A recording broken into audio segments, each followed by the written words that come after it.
Hello, जय हिंद दोस्तों। मैं अनुज स्वागत करता हूं आपके अपने YouTube channel smart study by Anuj में।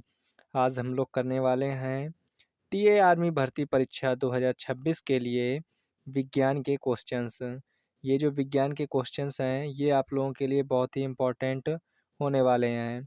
यहाँ पर हम लोग डिस्कस करेंगे पीवाईक्यू क्वेश्चंस प्लस वो एक्सपेक्टेड क्वेश्चंस जो एग्ज़ाम में आने की संभावनाएं बहुत ही ज़्यादा हैं। तो चलिए स्टार्ट करते हैं। आज का जो ये सेट है, ये सेट नंबर आपका 12 होने वाला है।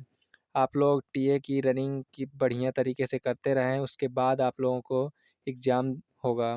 तो चलिए स्टार्ट करते हैं। पहला जो क्वेश्चन है वह है आपकी स्क्रीन पर, पादप कोशिकाओं में कोशिका भित्ति मुख्य रूप से किसकी बनी होती है? लिपिड, प्रोटीन, सेल्यूलोज या फिर काइटिन? जल्दी से आप लोग इसका उत्तर बताएंगे कि इसका राइट आंसर क्या होगा। तो पादप कोशिकाओं में कोशिका भित्ति मुख्य रूप से किसकी बनी होती है? तो ये जो बनी होती है ये बनी होती है सेल्यूलोज की। सेल वॉल जो है सेल्यूलोज से बनी होती है। नेक्स्ट है, मानव शरीर में पिट्यूटरी ग्लैंड यानी पिट्यूटरी ग्रंथि कहाँ स्थित है? तो जो पिट्यूटरी ग्लैंड है ये आपको बताना है ये कहाँ स्थित है मानव शरीर में। हृदय के पास, मस्तिष्क के आधार पर या फिर गर्दन में या उदर में?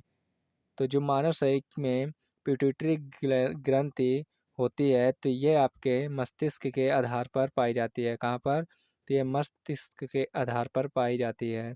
नेक्स्ट है, बेकिंग सोडा का रासायनिक नाम क्या है? तो बेकिंग सोडा का जो रासायनिक नाम है वो आपको यहाँ पर बताना है। Sodium carbonate, sodium bicarbonate, sodium chloride, sodium hydroxide? तो जो बेकिंग सोडा का रासायनिक नाम है ये हो जाएगा सोडियम बाइकार्बोनेट। क्या है? Sodium bicarbonate. नेक्स्ट है, निम्नलिखित में से कौन सा रक्त वर्णक ऑक्सीजन परिवहन का कार्य करता है? तो ब्लड पिगमेंट ऐसा बताना है आपको जो ऑक्सीजन परिवहन में कार्य करता है। Melanin, haemoglobin, carotene, chlorophyll? जल्दी से आप लोग इसका उत्तर बताएंगे। तो जो इसका राइट आंसर है वो हो जाएगा आपका हीमोग्लोबिन। क्या है? हीमोग्लोबिन। नेक्स्ट है, आधुनिक आवर्त सारणी में तत्वों को किस आधार पर व्यवस्थित किया गया है? परमाणु द्रव्यमान, परमाणु क्रमांक, न्यूट्रॉन की संख्या या फिर समस्थानिक? तो जो आधुनिक आवर्त सारणी में तत्वों को किस आधार पर व्यवस्थित किया गया है? तो यह परमाणु क्रमांक के आधार पर व्यवस्थित किया गया है। नेक्स्ट है, निकट दृष्टि दोष मायोपिया को दूर करने के लिए किस लेंस का उपयोग किया जाता है? उत्तल लेंस, अवतल लेंस, बेलनाकार लेंस या फिर द्विफोकी लेंस? तो जो निकट दृष्टि दोष को दूर करने के लिए लेंस का उपयोग किया जाता है वह है अवतल लेंस। कौन सा? अवतल लेंस।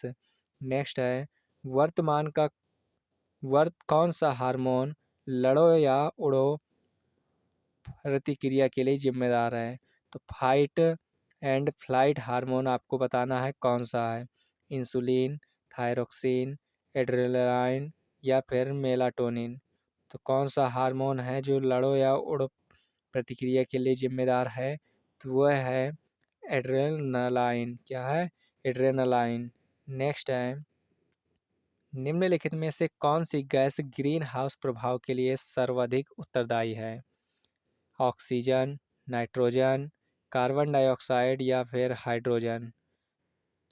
तो इसका जो राइट आंसर है वो हो जाएगा आपका कार्बन डाइऑक्साइड। नेक्स्ट है, चेचक के टीके की खोज किसने की थी? Louis Pasteur, Alexander Fleming, Edward Jenner या जोनास साल्क? तो चेचक के टीके की जो खोज है ये की थी एडवर्ड जेनर ने। नेक्स्ट है, रमन प्रभाव प्रकाश की किस परिघटना से संबंधित है? जो रमन प्रभाव है ये किस परिघटना से संबंधित है? व्यतिकरण, विवर्तन, प्रकीर्णन या ध्रुवण? तो यह जो है आपका प्रकीर्णन से संबंधित है। नेक्स्ट है, निम्नलिखित में से कौन सा विटामिन जल में घुलनशील है? तो जल में घुलनशील जो है आपका विटामिन बी और सी होता है। तो यहाँ पर सी जो है आपका राइट आंसर हो जाएगा।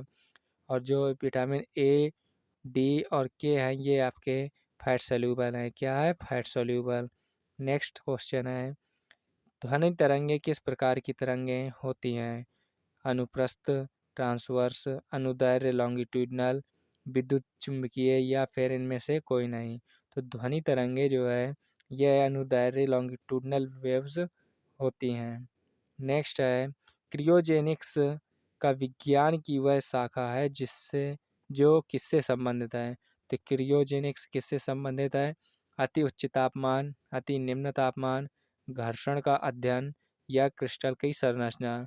तो क्रियोजेनिक्स जो है ये विज्ञान की वह शाखा है जिसका संबंध जो है अति निम्न तापमान से संबंधित है। नेक्स्ट है मानव शरीर की सबसे बड़ी ग्रंथि कौन सी है? तो मानव शरीर की जो सबसे बड़ी ग्रंथि है ये है आपका यकृत लीवर।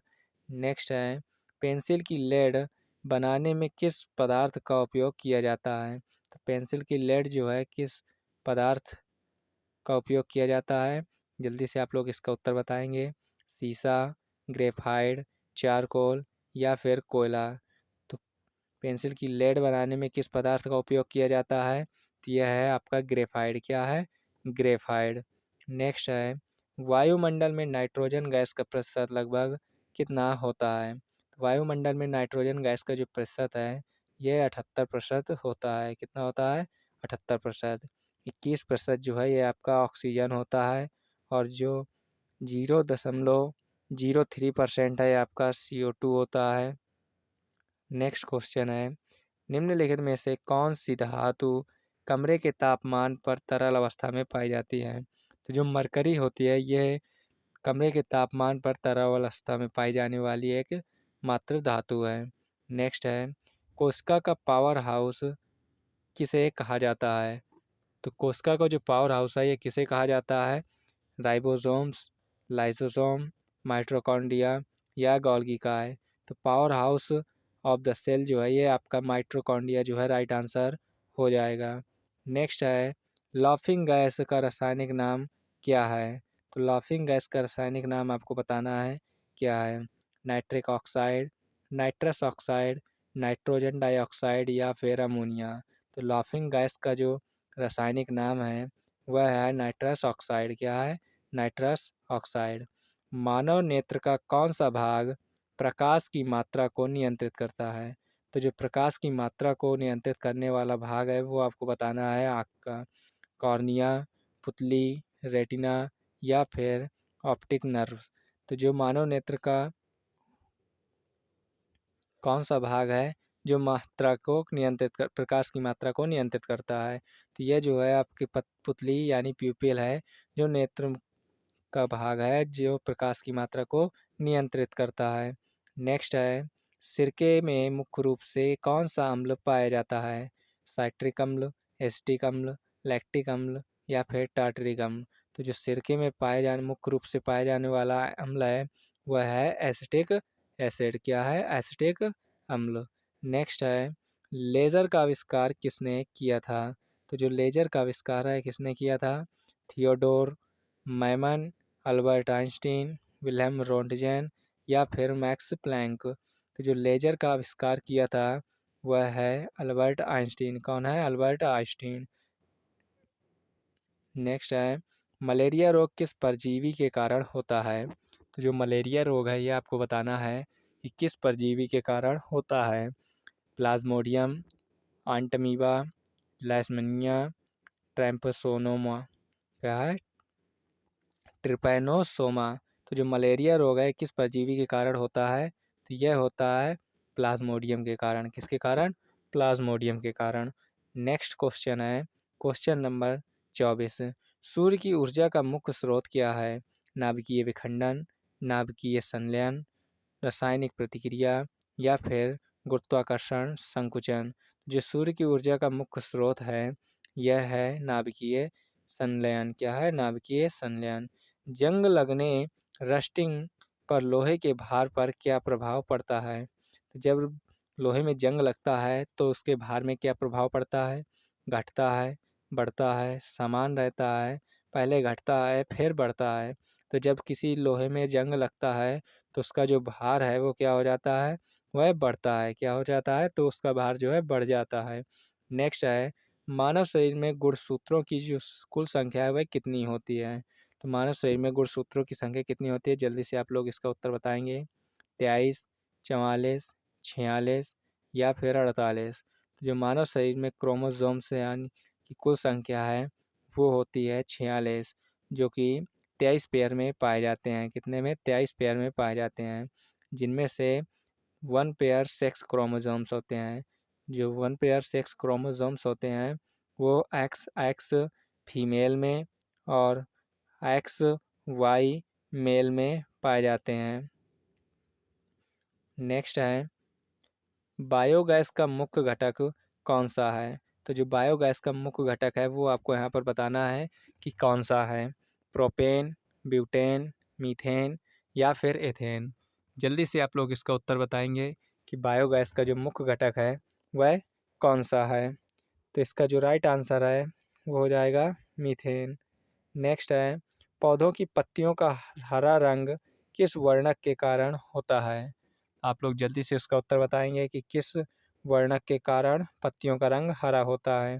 कैरोटीन, जैंथोफिल, क्लोरोफिल या फिर एंथोसाइनिन। जल्दी से आप लोग उत्तर बताएंगे। इसका जो राइट आंसर है वो हो जाएगा कैरोफिल। क्या हो जाएगा? क्लोरोफिल। नेक्स्ट है, निम्नलिखित में से कौन सा बहुलक बुलेट प्रूफ जैकेट बनाने में प्रयोग किया जाता है? बुलेट प्रूफ जैकेट बनाने में कौन सा पॉलीमर यूज किया जाता है ये आपको यहाँ पर बताना है। टेफ्लॉन, रेयान, केवलर या फिर बेकेलाइट। तो जो यहाँ इसका राइट आंसर है वो हो जाएगा केवलर। क्या हो जाएगा? केवलर। नेक्स्ट है, ये आज का अंतिम प्रश्न है, रक्त का पीएच मान लगभग कितना होता है? तो रक्त का पीएच मान आपको बताना है कि ये कितना होता है। 6.4, 7.4, 8.4 या फिर 5.4। चलिए ये आप लोगों का होमवर्क क्वेश्चन है। आप लोग इसको कमेंट में उत्तर बताएंगे कि इसका राइट आंसर क्या होगा। अगर ये वीडियो आप लोगों को अच्छा लगा हो तो हमारे चैनल को सब्सक्राइब करें और ज़्यादा से ज़्यादा वीडियो को शेयर करें, ताकि जितने भी लोग एग्ज़ाम की तैयारी कर रहे हैं वो अपनी एग्ज़ाम की तैयारी बढ़िया से कर सकें। और ये आप लोग ज़रूर बताएं कि आपके 30 क्वेश्चनों में से कितने क्वेश्चंस सही हुए हैं, क्योंकि यहाँ पर हमने वही क्वेश्चंस डिस्कस किए हैं जो एग्ज़ाम में आने की संभावनाएं बहुत ही ज़्यादा हैं। तो आप लोग रनिंग के साथ साथ एग्ज़ाम की तैयारी भी करते रहें। रनिंग के बाद आप लोगों को एग्ज़ाम के लिए ज़्यादा टाइम नहीं मिलेगा। अगर आप जीके के और साइंस के क्वेश्चंस देखना चाहते हैं तो आप लोग प्लेलिस्ट से जाकर देख सकते हैं। जय हिंद, जय भारत।